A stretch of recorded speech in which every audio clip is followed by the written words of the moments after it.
Well, hello, everybody, and thank you so much for joining me live. This is Mark Turi, and welcome to my channel. Welcome back to my channel. Please, as I always say, first and foremost, if you are new here and you like my content, please click around on videos, watch my content.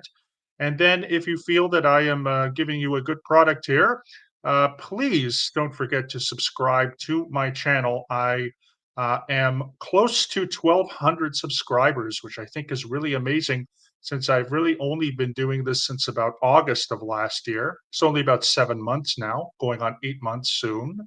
And I'm very, very happy as well that in the interim, in past couple weeks, I have been able to receive partnership on YouTube, and now I believe I could receive super chats. So if that's something you would like to do, of course, I welcome that. Although there is obviously no pressure to. But please, again, give this a like as well. Give the video a like if you enjoy my content, and please subscribe to my channel. So, just for those that have been watching me week after week, I really apologize from last week. I mentioned it a couple times on my community post tab here on my channel, but last week we had this tie in the polls, and I wasn't really sure what to talk about.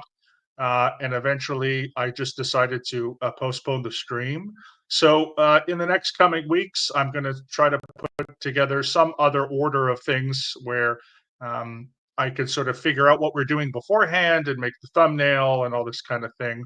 Because I've actually been finding that that process of getting the thumbnail together, especially, I'm going to be looking at different websites that because I do use one in particular, but I'm going to be looking for other uh, at other websites to look at so I can sort of make it better and make them quicker and all this kind of thing.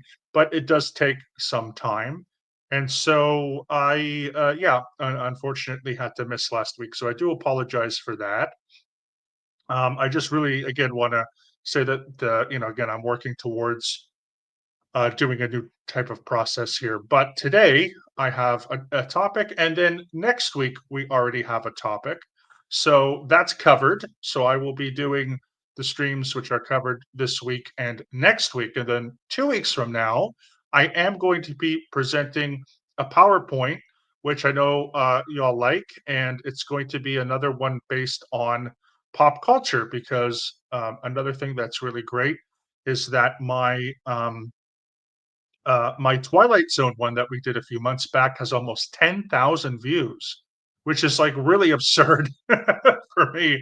I can't believe I've had any, YouTube video having at least 10,000 views, especially one video. And so I did, last month we did my top 10 episodes of Star Trek: The Next Generation, and we have a poll up between Star Trek Deep Space Nine, my top 10 episodes of that show, or of The Simpsons. And the last time I checked, Deep Space Nine is in the in the lead. So if you really want to know and really want to hear my opinions on either of those two, please go on to my community tab and please check out if you want, what you want me to hear, what you want me to say about, talk about in 2 weeks' time. For today, we are going to get into this idea of knowledge and morals. We're going to be talking about things like absolutism and relativism when it comes to knowledge and when it comes to morals. And next week, we're going to be talking about the differences between a theocracy or a theocratic government and a secular government or what's called secularism and what those two things mean and some of the history and give some modern examples of those things. But before I do that, I do want to get into saying hello to my Mark Apostles here, my my loyal following, my exalted members, my quorum, if you will, of Mark Apostles here. And Shell, of course, is Mark Apostle number 5. There she is, one with cats. Shell, I hope you had a great week. Pardon me. I really had a great week. I hope you're also doing well and I'm not sure if you're back to work yet, but I wish you the best. I wish you, a speedy recovery, like always. Hope that you're making one, and again, hope you can kind of get back to life before these last couple months. Um, so, thank you so much for joining us tonight. And I'm just trying to think of things that really have happened in the past 2 weeks. Again, for me, it's kind of boring because I'm just sitting in, I'm writing, I'm going to the supermarket, like kind of doing mundane things. But yesterday, which was Saturday, the 15th of March, is actually a national holiday here in Hungary. Every March 15th or 15th of March commemorates the beginning of the 1848 revolution in Hungary. And I did do a video on the 1848 revolution, which was a nationalist and liberal revolution which aimed at giving property rights and voting rights to men, as we also mentioned before. Wouldn't be until almost 100 years later that women would get those rights and more. And in some cases, in some countries, they don't have those rights, unfortunately. But it was a very significant event because this is called the Spring of Nations. And so here in Hungary, we had our own revolution, and there was a gentleman named Sándor Petőfi who went to the steps of a museum called the Hungarian National Museum and read something called the national song or the national poem or national song, and it's commemorated each year. And of course, um, we also had a lot of protests. Some people, I know Joe, I'm not sure if she'll be here tonight, but our friend Joe Giuseppo, or Mark Postle number two, did say that she saw on the BBC that there were protests, and there are always protests on national holidays. That's actually something that Hungarians do. Is We have two revolution days. Of course, one is on the 13th of March, or excuse me, the 15th of March, commemorating the 1848 revolution. However, on the 23rd of October each year, we have our other revolution from 1956. I have also talked about that at length because that's the event that brought my father and grandparents to Canada. And, you know, we commemorate that, and it's usually commemorated with protests, which are in depending on where you sit on the spectrum, either for the government or against the government. And I think this year there was quite a lot against the government, which is probably why it was aired on, the BBC and so forth. But yeah, national holidays. Hungarians, we tend to be kind of defiant people on one hand, and also very, I would say, pessimistic on the other hand. So it's an interesting blend of these two things going on at the same time. Because as I said, we are incredibly pessimistic and yet we are incredibly defiant. But other than that, I want to check the actual date as well, because the big man, L. Ron Hubbard, who of course we all know, was born on the 13th of March of 1911. Which of course was last Thursday, was L. Ron Hubbard's birthday. And again, the only reason I'm mentioning that is just because it's, just a few days ago. And I guess he's 114. Not like I care, to be honest with you, I don't, but I just think it's very interesting that, we have March 13th, which of course each year when I was a Scientologist, we had, celebrations for his birthday. And then March 15th is a a national revolution day in Hungary. It's ironic, of course, coincidental, but also ironic. So I just wanted to touch on those things before we get into the main topic. But I do want to say thank you, everyone who is here. Thank you to everyone who is watching on the replay, watching live. If you have any questions or comments, of course, please type them into the chat as you watch them if you are watching live. And if not, we of course have comments for afterwards. So either one of those would be great. Um, And I think we'll just start the topic right now because it's just around 10 minutes. So, today's topic, which we're going to talk about, is knowledge and morals. As I said, absolutism versus relativism. And even before that, we sort of have to get into what these words mean. So, again, knowledge and morals are pretty straightforward. Knowledge, of course, comes from, in this case, we're talking philosophy, so we're talking epistemology. So, how do people know things and so forth? Lots of questions that come after that. And then morals is, how do we lead a good life and whatnot. I just want to shout out to Mark Postle number 4, Peter Anderson. Thank you for being here, Pete. I appreciate you all the time, of course. You are joined by Mark Postle number 5, Shell, who's here. And I appreciate it again. If you have any questions or anything, Pete, or Shell, you just type them in there. But yeah, when we talk about morals, we're talking, of course, about, how do we live a good life? What makes us a good person? And there's multiple perspectives, but I really wanted to focus on the two extremes in this case when we look at sources of knowledge and sources of morals, which again, we'll go back because, as some of you know, myself being an ex Scientologist, we refer as Scientologists, and I'm using we in the as I would have done in the past tense, but Scientologists refer to L. Ron Hubbard as source. And it actually means that he is the source of knowledge, but he also wrote a lot about ethics and morals, so he is the source of that as well.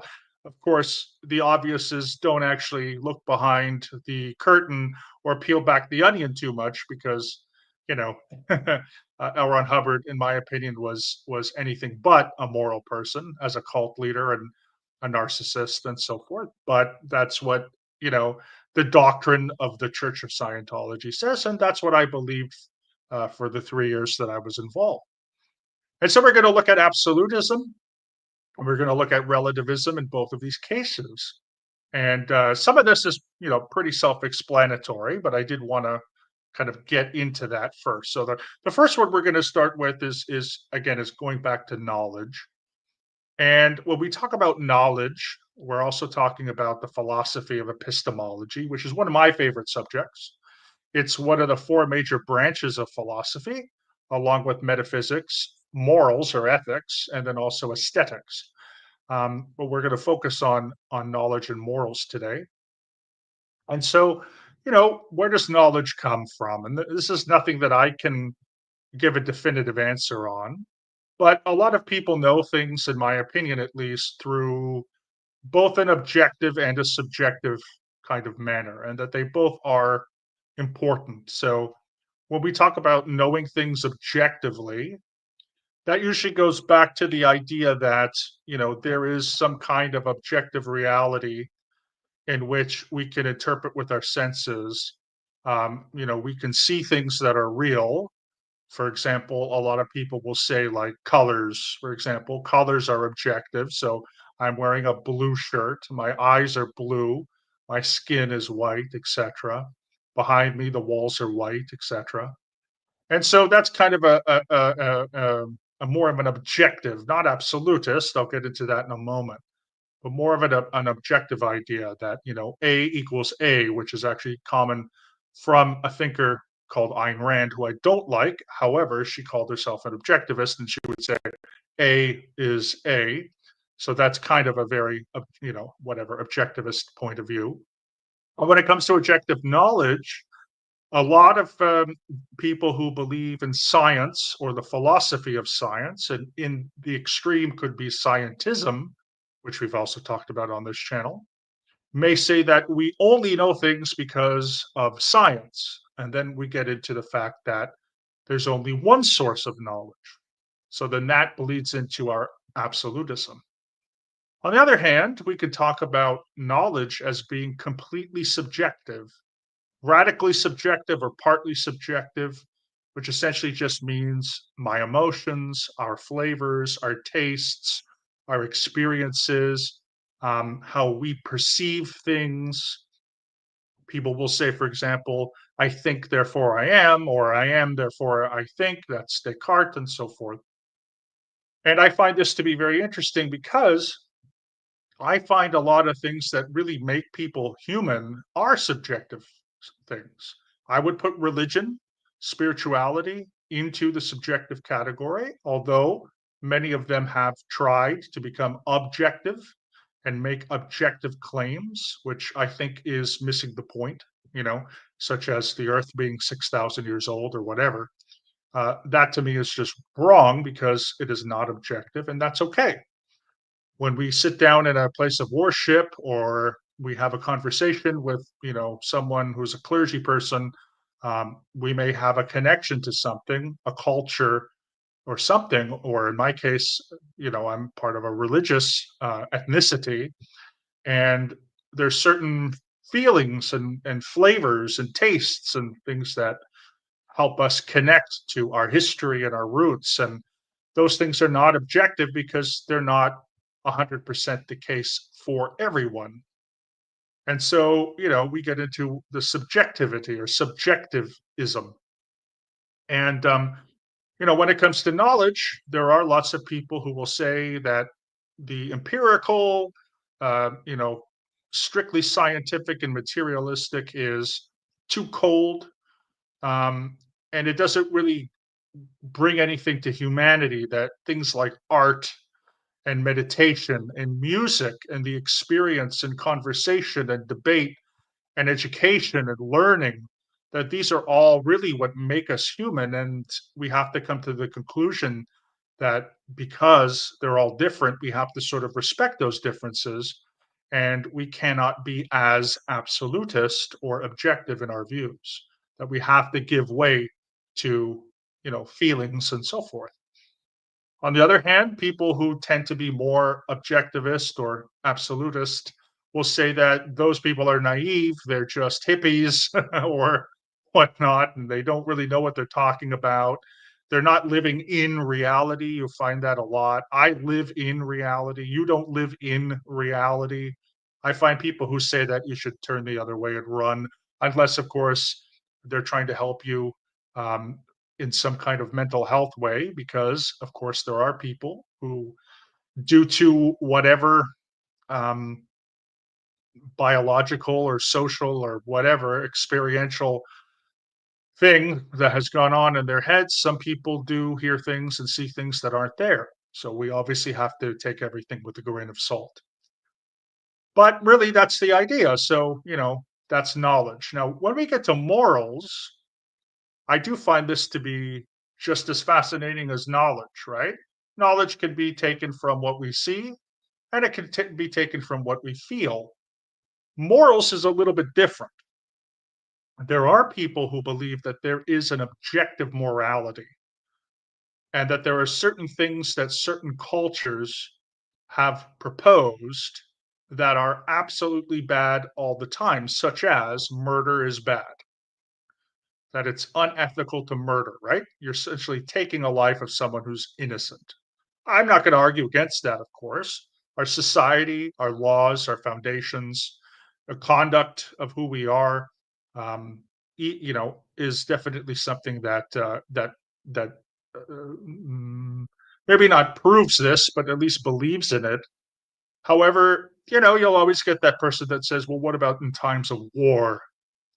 And there's a quote from one of the last surviving World War One soldiers, and you'll have to forgive me that I've forgotten his name, but he was one of the final last surviving World War One soldiers for England, for Great Britain, who said, to quote, he said, "War is nothing but legalized murder," end quote.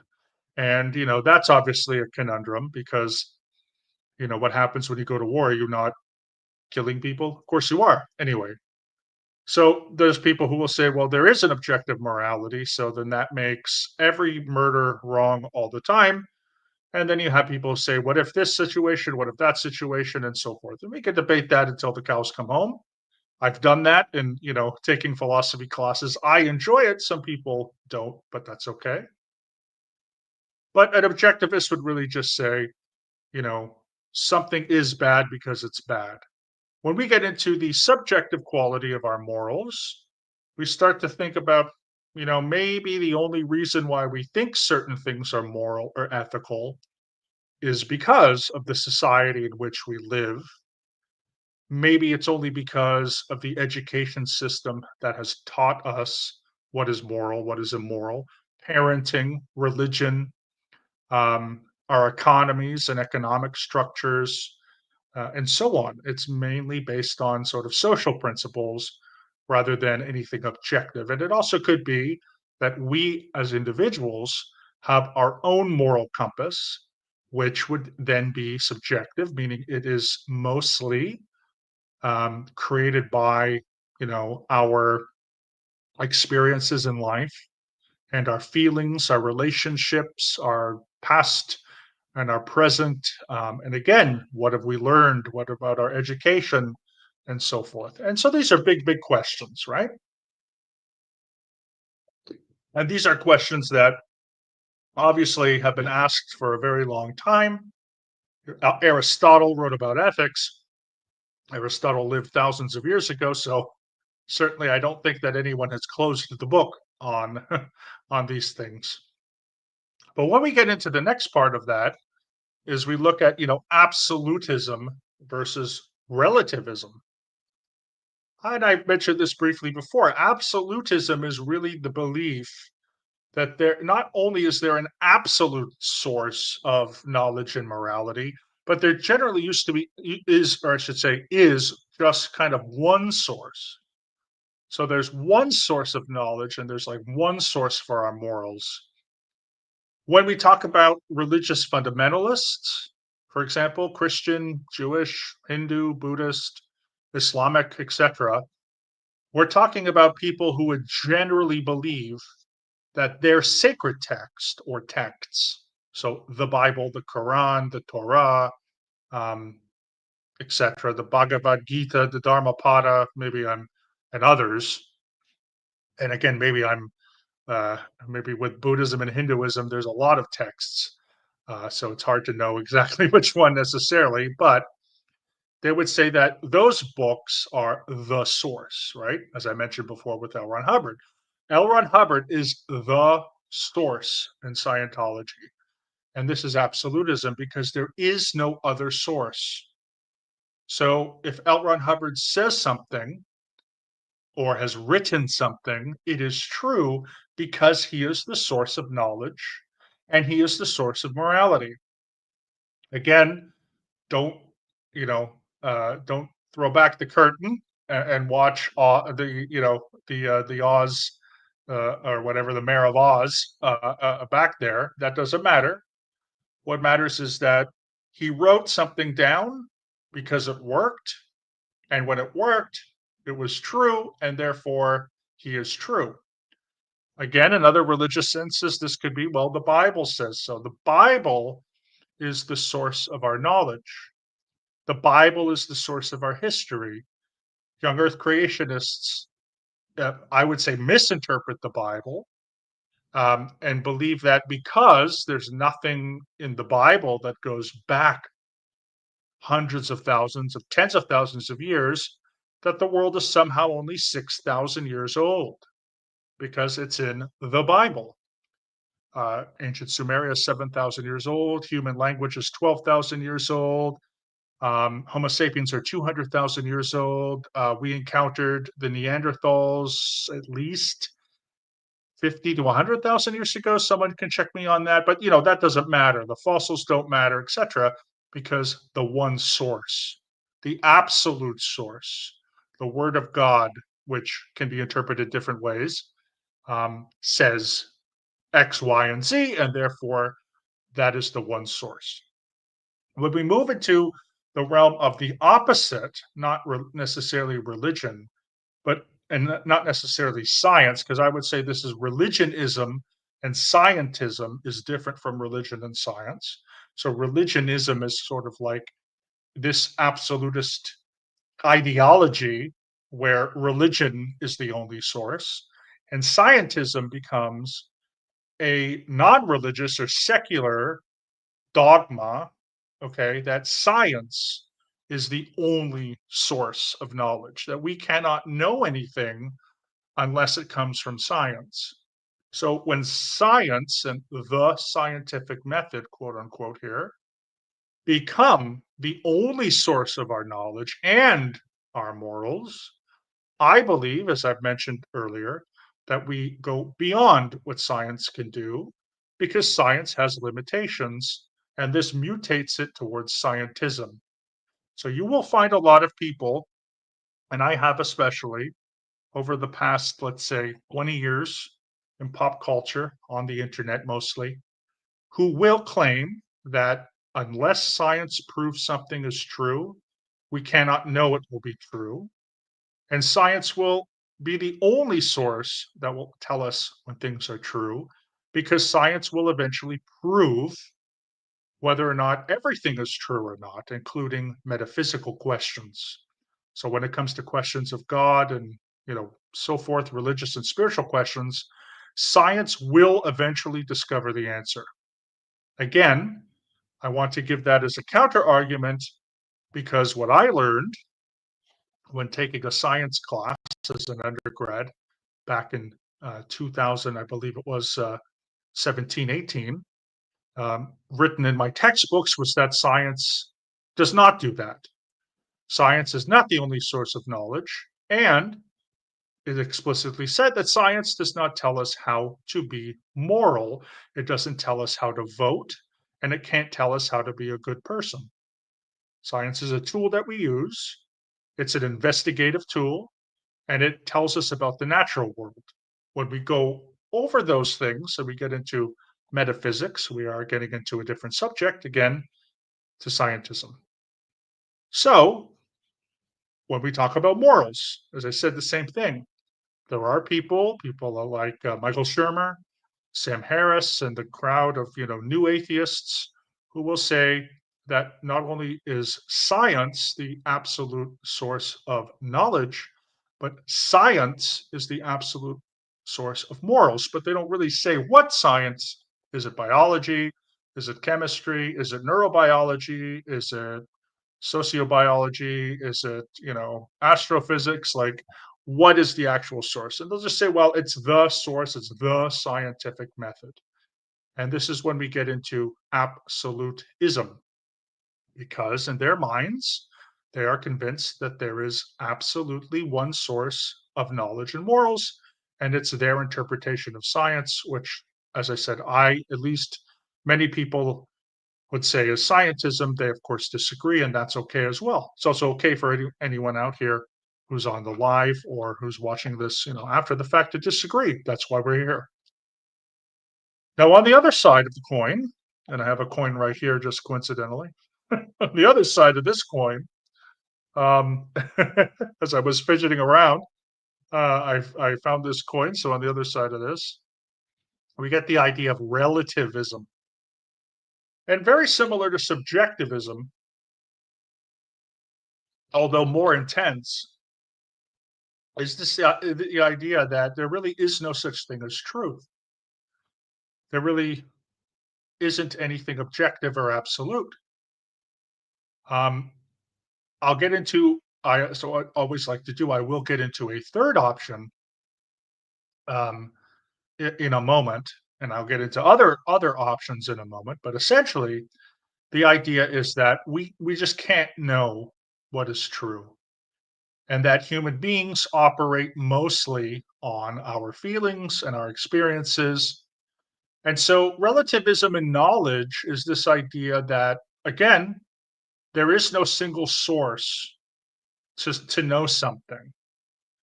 Um, they will take an extreme in some cases to say, like, how do we know or how do we not know something is or isn't true? And these are the type of people that might believe in something like astrology or extrasensory perception or some of the paranormal stuff will actually, say, well, why can't these things be true? It's how I feel, it's my intuition. Again, in essence, there's nothing really wrong with that. I'm not a believer in astrology or some of the, paranormal stuff because, for me, it has nothing to do with quote unquote science or nothing like that. It's more, I'm not a believer because I think there's, better explanations than that. I think astrology is interesting. I think it's mostly creative. There's people looking up to the stars and seeing things in the stars, but I don't think the stars are, you know, really look like constellations. Like constellation is more of an art, I think, than a science, of course. But I do think if that's what you want to do with your life and read horoscopes and be, an astrologer or astrologist or whatever, okay, you're not hurting anybody. I personally don't think. I just don't like it. I don't buy it, but that's my own preference. So if there's no knowledges, no sources of knowledge, then it's really hard to sort of differentiate because then it becomes kind of like aloof in some ways, where you can have your source of knowledge and I can have my source of knowledge, and the objective part really erodes.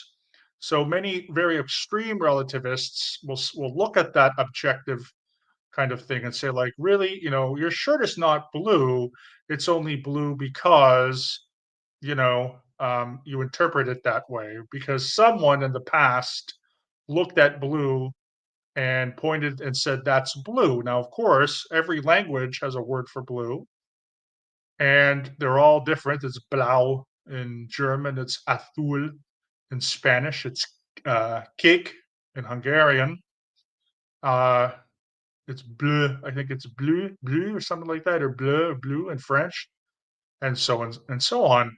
And the objective people will say, actually, no, colors are colors. So, how, even though, yes, it's interpreted by our eyes, but they'll say, every language has a word for a color and they all line up with our words for colors. And also, it's almost impossible to describe a color using words without using the actual name of the color. And so these are just some philosophical arguments, people get into. And so a relativist just says, no, we don't really know. It's just people just decided blue is blue, and therefore blue is blue. A is not A, right? A is A in English, but A is A in Hungarian, A is A in German, A is A in Spanish and Italian, et cetera, et cetera. You kind of get the idea. And of course, when it comes to morals, um, they'll look at moral relativism. And moral relativism is a very interesting concept that has two main kind of, I guess you could say, two main arguments. One is, or two main ideas. One is the fact that because we don't really know what is necessarily morally right or wrong, there's no such thing as right and wrong. There's more ambiguity and more subjectiveness that really whatever like is popular is moral. So if it's popular in one way, if the most amount of people think that something is moral, then it becomes moral. And so people will say, well, that's why murder is immoral, or that's why theft is immoral. Has nothing to do with anything objective. It doesn't have anything to do with, years and years of um, evolution or whatever. It just has the fact that people just decided it that way. And who's to say? Okay. Who's to say what is moral? And again, when we talk about things like going to war, well, generally we say murder is bad. But when you go to war, it's legalized murder. And again, I don't want to denigrate anyone here who served in the military or maybe combat veterans. It's not what I'm trying to do. I'm just posing these philosophical conundrums, which don't really have um, absolute answers. They might for you, but in reality they don't. And again, I'm not saying that war is legalized murder. I'm just saying that if we take it to the most relativistic stance, then what does it matter if a particular culture believes in something? What is it our business to disturb them? I'm also someone, a student of history, as you all know, and I took a class a few years back, again in 2017 when I started my undergrad, on the colonial history in Central and South America, and it was disgusting. It was horrendous when the Spanish and the Portuguese went into, and the English and the French and even the Danish, Dutch, Germans went into the Caribbean at certain points, I should say, and forcibly converted the Mesoamerican indigenous peoples and the Incas and so forth to Catholicism. But one of the authors was that I was reading at the time said one of the good things, and I know that it can be hard to find one good thing in such a horrendous history, but many of these cultures used to sacrifice virgins, young virgins, to appease their gods. And that is something that the Catholic Church itself took away. Whereas the Catholic Church then also took away many of these people's identities and their language and their previous religions and so forth. So it's a conundrum again. And so relativists will say, yeah, well, that's just their culture. So they sacrifice, virgins and little virgin girls or women, whatever. That's their culture. That's an extreme case, of course, and whatnot. What gives the Catholics the right to come in and change that? That's their culture, and it's very, very. I think one of these things where most people will obviously have a line. I think a lot more people tend to be more absolutist because it's easier just to be like, no, that's wrong, because when you're extremely relativistic, very few people take that route because you'll always have a line. Even if you're a moral relativist, you can still say, hey, I don't think we should be sacrificing virgins to appease our gods. Like, that's wrong. But the rest of it, their multiple gods and them keeping their language and them keeping their customs and their traditions and the way they dress, well, that's good, because why is that different from European uh, fashion or European style? And that again is a very interesting question. And so when we get into these issues, and we get into these issues again of absolutism and relativism, we're talking about two different sides of one coin, but of course, there's a lot more going on in the sense that there are more ideas. And I sort of want to present at least some more. So when we're talking about knowledge and we're talking about morals, there's a whole host of different ideas that we could talk about, right? The idea that there's only one source, whether it's religious or spiritual, scientific or secular, cultural, economic, sociological, whatever, is an extreme. And the idea that there's nothing, it's all just an opinion and a perspective, is another extreme. And so before I do that, I just want to go through some of these comments here. Clearwater Chad is in the house. How's it going, my friend? I'm so glad you're here. This is a Mark Possel, number one, who will ultimately betray me. You are correct, Peter. Pete, Peter. Coins are becoming obsolete. There, a few years ago, we got rid of the penny in Canada. How's it going there? Hey, Griff Calzone, aka Stuttering John. Yep, I absolutely love Clearwater Chad's channel. It's the best. Stuttering John, Oscar Ross, Frank Amadeo, Griff Calzone. You got a bunch of new guys as well. Hysterical. Thank you. I bought this shirt here in Hungary at a shirt store. So, a clothing store is what I'm saying. Uh, and yes, I like Hawaiian type shirts. So as I've gotten over the age of 40, I've decided I don't care anymore. Flat caps, Hawaiian shirts, and socks with sandals. And you can't stop me because who cares, right?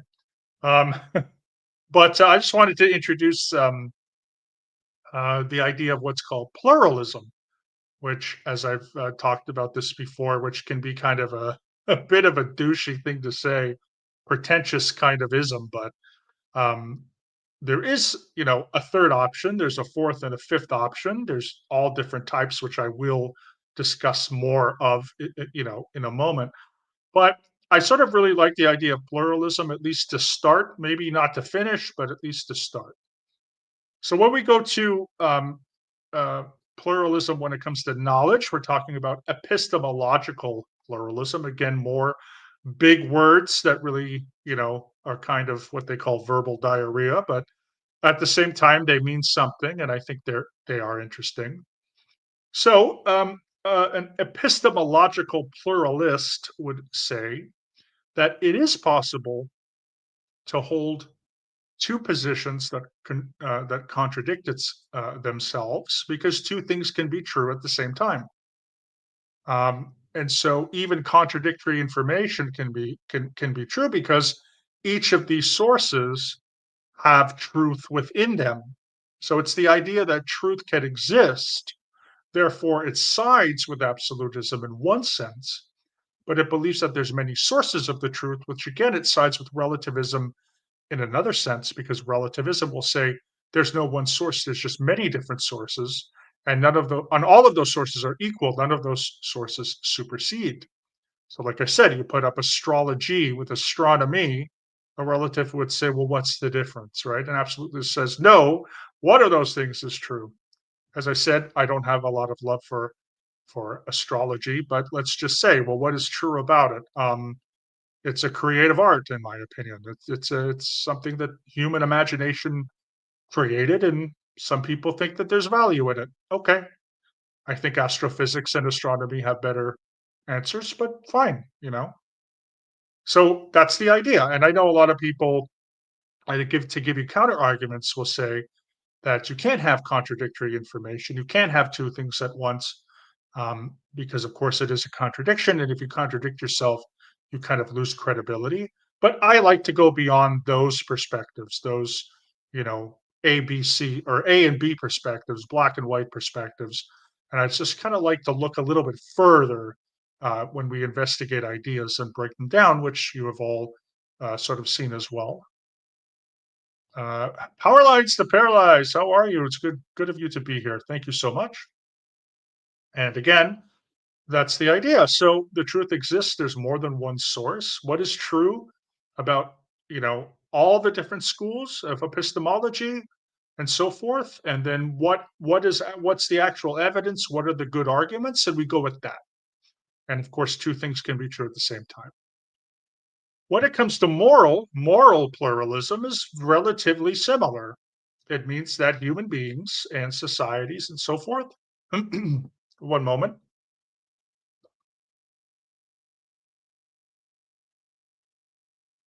will have multiple sources of morality.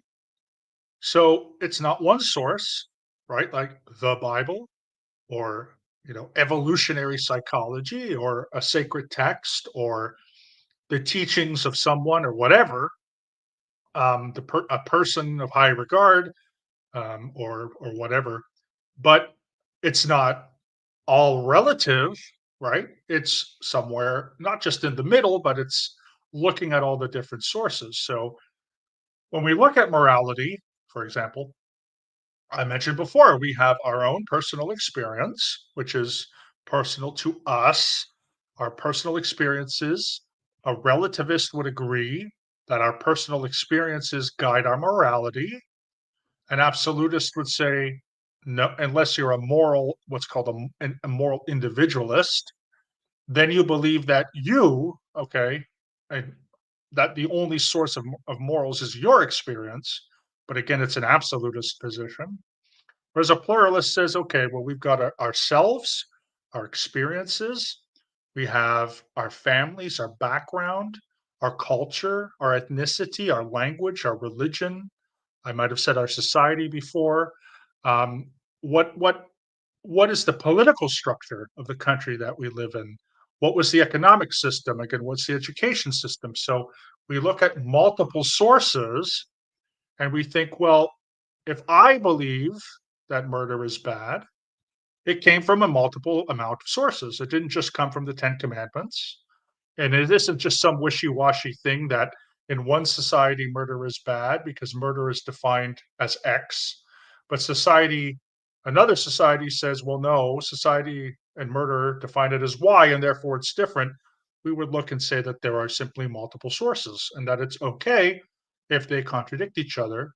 because two things can be true at the same time. I mentioned individualism is another one.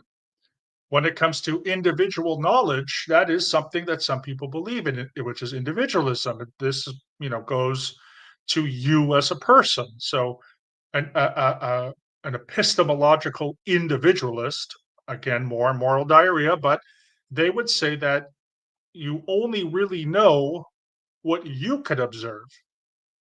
Okay. So, what is true is in Scientology, although this is a farce in Scientology, they'll say what is true for you is only true for you because you observed it. Of course, that's BS because they have, this absolutist view that it's only true if L. Ron Hubbard wrote it, and it's only true that he only wrote it because he observed it. All this BS. It's kind of gaslighting people, and it's a very much a, destructive, contradiction in that case. Um, but that's what they'll say in Scientology. As I mentioned, a moral individualist will say, "Well, I can only really tell about my own morals, and that's it. That's the only thing I can do. I have my experiences, I have my past, and that's all." So that's one of them. The opposite of individualism is collectivism. So you just look at the collective. So our knowledge just comes from our collective memories as a species, and our morals come from our collective efforts also as a species or a society, etc. So, those are pretty basic kind of things that we can, we kind of look at on where these things stem from, where they come from. There's plenty of others. Within epistemology, you have different versions of skepticism, which will say, for example, we can only know something if it's observed to be true through empirical data. That's usually called scientific skepticism, which is more of a philosophy than a science, but it's still an interpretation. Then there's philosophical skepticism that says we can't know anything. And so, whatever anybody says they're certain of something, we should be skeptical. Within morals, and knowledge, we have nihilism. So, an epistemological nihilist will say that everything we know is wrong and that any kind of pursuit of knowledge is meaningless. And it's the same with morals, that really these questions are just meaningless. They're tiresome. There's really just nothing. And so it just doesn't matter, right? All morals and all of our knowledge are wrong, and so forth, and so forth, which of course is more, Nietzschean and so forth, and on and on. That it's even meaningless to come up with a list of morals or so forth, because ultimately people are going to break them anyway, and on and on and on. So there's obviously more optimistic, more positive, more pessimistic, more cynical views, and so on and so on. And yeah, power lines. Yeah, magical thinking. Yeah, magical thinking is one of those things where I see it as something that maybe a lot of people have, but some it's on a scale. You know what I mean? Because we don't really know why we're here or what's going on, really.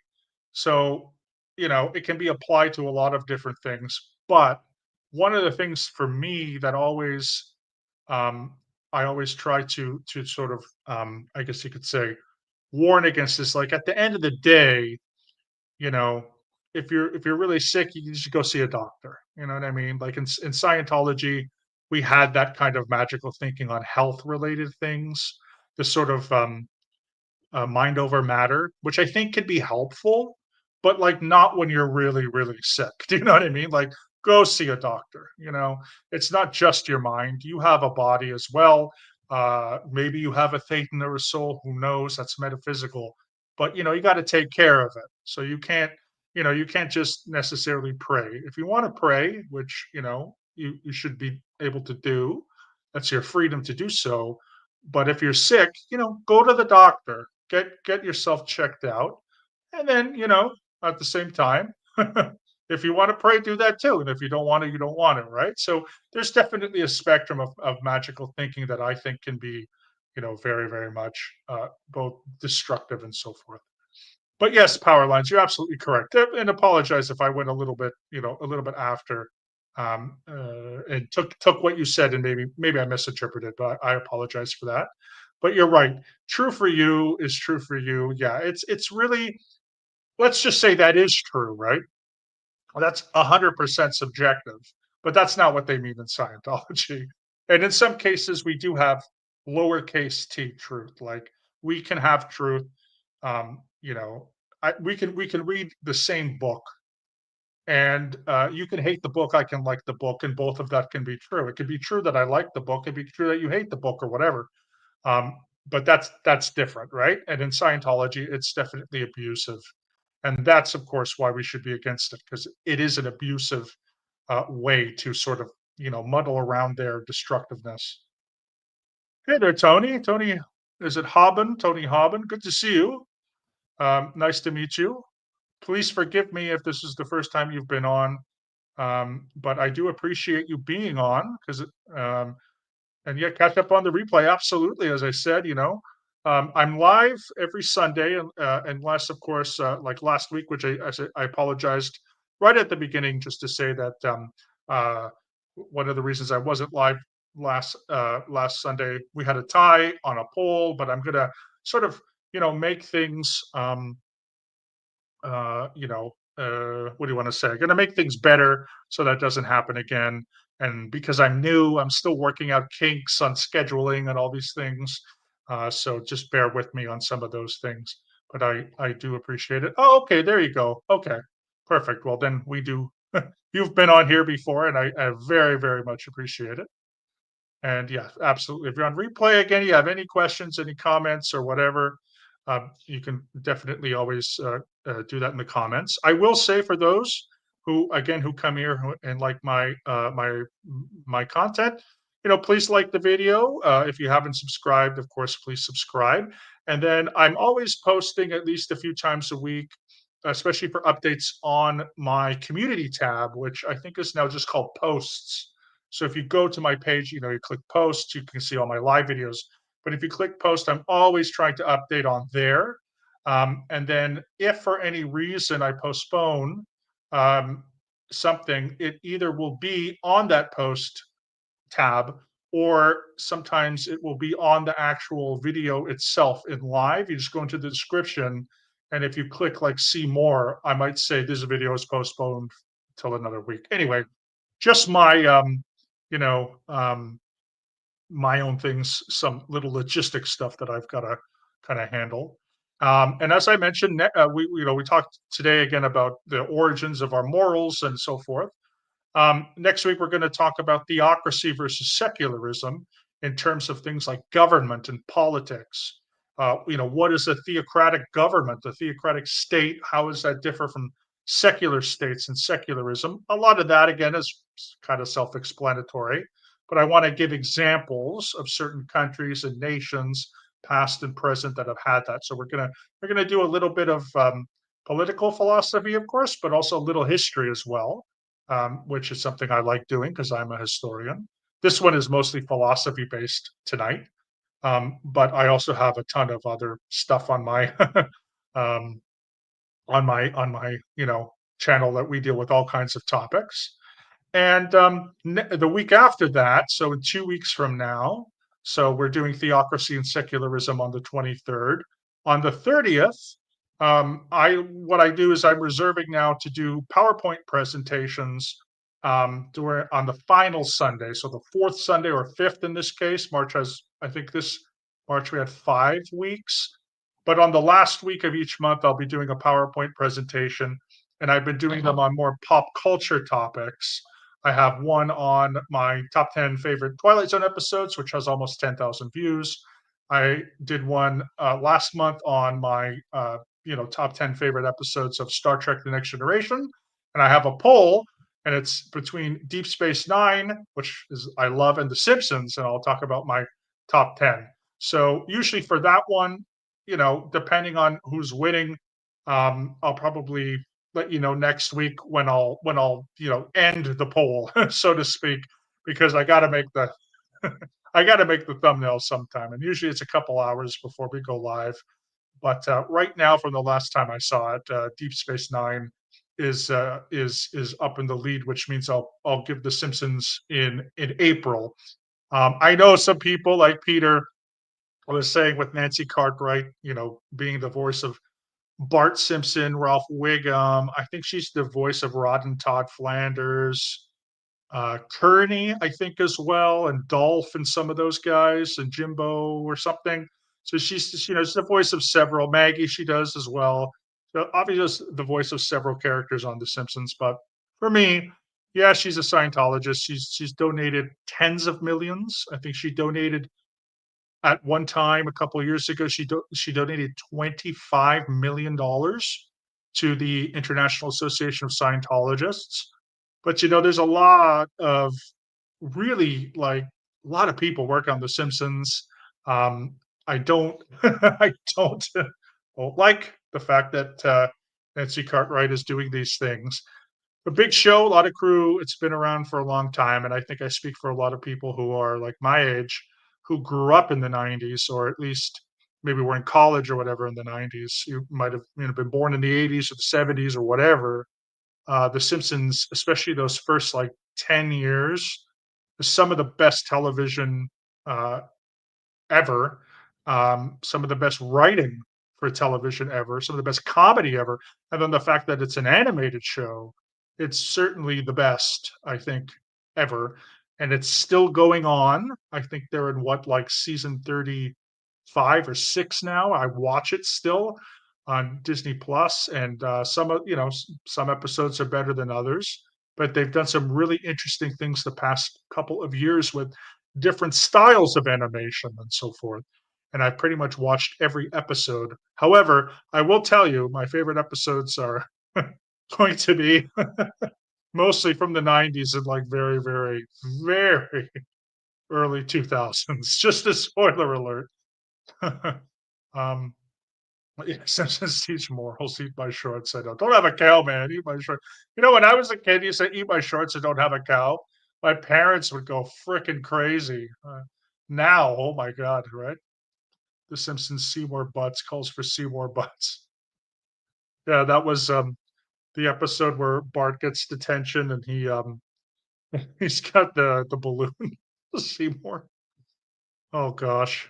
Actually, one of the worst episodes, absolute worst episodes of The Simpsons is the Armin Tanzarian episode where we find out Principal Skinner is not really Skinner, he's Armin Tanzarian, because Armin Tanzarian comes back, who's voiced by Martin Sheen. It's such an awful episode. I think they've retconned it since then, but ugh, horrific, horrific, horrific. Anywho, as Homer would say, anywho, I appreciate everyone who's here. Thank you so much. Um, Next week, as I said, we're going to talk about different styles of governments and so forth. So we're going to get into a little political science and political philosophy, and also a little bit of history, political history. So that'll be sort of a change from the strictly kind of philosophy that we were doing today. Again, thank you everyone. If you haven't liked this video already, please do so. If you are new here and you like my content, please subscribe to my channel. I'm doing quite well. I'm almost at 1,200 subscribers, and made YouTube partner. I got an email saying that I can get super chats. I'm not sure if that's available at the moment. There's some stuff I have to do on my YouTube channel that I've kind of been putting off, but I will get to that as soon as I can. And again, thank you just for being here. Next week should be fun. The week after, I love doing these PowerPoint presentations. I especially love the nerdy stuff. So with Star Trek, I think it's going to be fun. And certainly Deep Space Nine is one of my favorite shows. I will do the original series. Over the past couple weeks, I've been watching episodes of that, and I appreciate it. It's very good. Oh, Peter, nice, my friend. $2. That's like 400 Canadian dollars right now. I'm kidding. It's not that much, but no. Hey, man, I appreciate that so much. Thank you, Peter. That's really cool. That's a milestone. Peter Anderson is the first person to give me a super chat. That will go down in history when the prophet Mark, with my 12 mark apostles, we have spaces 7 through 12 are still open. When I collect and codify our sacred text, not only will Clearwater Chad be recognized as being the very first subscriber to this channel, but Peter Anderson will be also known for being the first person to make an indulgence. And I appreciate that very, very much, Peter. In all seriousness, of course, I do very much appreciate it. So, yes, please tune in next week. I'm going live right now until my schooling and semester kind of dies down a little bit. So it's 12 p.m. and I know it's daylight savings time right now. It already had daylight savings time in North America. We're getting daylight savings time in a couple weeks, actually, probably about 2 more weeks in Europe. So right now there's like a difference. I think I'm only 5 hours ahead of the Eastern time zone. So always check to see when I'm going to be online. But usually, as I said, it's 12 p.m. Pacific, 3 p.m. Eastern time, and then 8 p.m. For the UK. So that might change about an hour because of daylight savings time. But again, always check my times. And yeah, I just thanks everybody. 7 people on at the moment. Again, please go back. I also last thing before I go, um, I was not able to be on this week with Marilyn Honig. We still have 2 videos. One video on the history of Judaism after the Second Temple era. And she also wanted to talk about tribalism. I'm hoping within the next couple of weeks we'll be able to do that. Unfortunately, Marilyn had a very unfortunate week last week with a number of things, including something that she's talked about. I don't want to talk for her, but we were not able to get to it. However, I hope this week, as well as next week, we can move along with that. So always, again, check my community tab. Sometime, in the next couple of days, I should have an announcement up there. If I don't, it means that we are then going to postpone it. But please check that. If you can join us live, great. If you can catch the replay. And then in addition to that, please also check my playlists. I'm putting all of these things into playlists now, multiple playlists. So if you'd like to give me more watch hours, you can just click a playlist and, it might go on for quite a few hours. That would be really, really great as well. So please, go back and look at my playlist to see if anything interests you. And I'm not sure what else to say. I guess other than that, I appreciate everyone. Check my community tabs, and I will be ready next week when we talk about theocracy and secularism and politics. And of course, until next time, and in case I don't see you, good morning, good afternoon, good evening, and good night.